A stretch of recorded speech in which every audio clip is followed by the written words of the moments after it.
Hi, I'm here with Joe Waters. Sorry, I cut you off. You wanted to say hi. No, that's all right. That's all right. I'm here with Joe Waters, and he's with selfishgiving.com, and that's a resource for not-for-profits. Yeah, it's nonprofits and businesses that are interested in kind of working together to build win-win partnerships. Oh, well, that's brilliant because it is a partnership. You don't have one without the other, and and we always emphasize too that it's win-win work.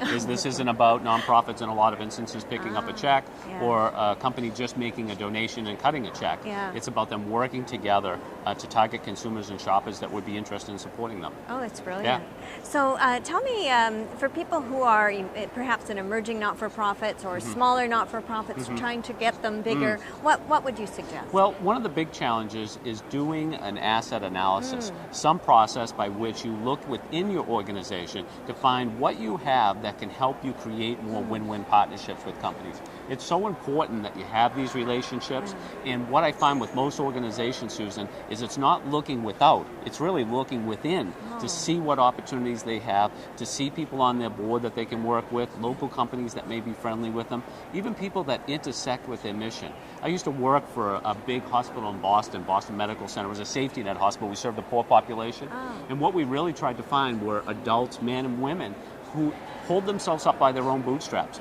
because they would know the plight and the challenges of the poor when it comes to health care. And that was a way that we target our audience, so it became an asset for us instead of a liability. Excellent. Yep. So if you're doing an asset assessment of your organization, what kinds of other things might you look for? You might look at events that you might have, which are really critical. A lot of people have great events that they put on that they could attract more corporate partners to, especially if those people are retailers and restaurants and other people that are very consumer-facing. Right. So I think it's really important that nonprofits look at the events and the types of programs they run and thinking about who might be interested in being a part of them. And if you're creating events, what kinds of things can you build into them, or what kind of things can you build into your structure of your not-for-profit or your thinking even in order to attract more corporate the big thing with events and nonprofits is they're so focused on the sponsorship side of events and bringing partners in, and what they really have to do is look outside the event and see what the opportunity is to work with a local retailer. So instead of going to that supermarket to get them to write a check for your event, ask them to put on some type of cause marketing program, like a point-of-sale program at their stores. Not only will you raise more money, but you'll increase your awareness. So it's really win-win for everyone. But it requires that you kind of turn yourself around and look outwards for the opportunity.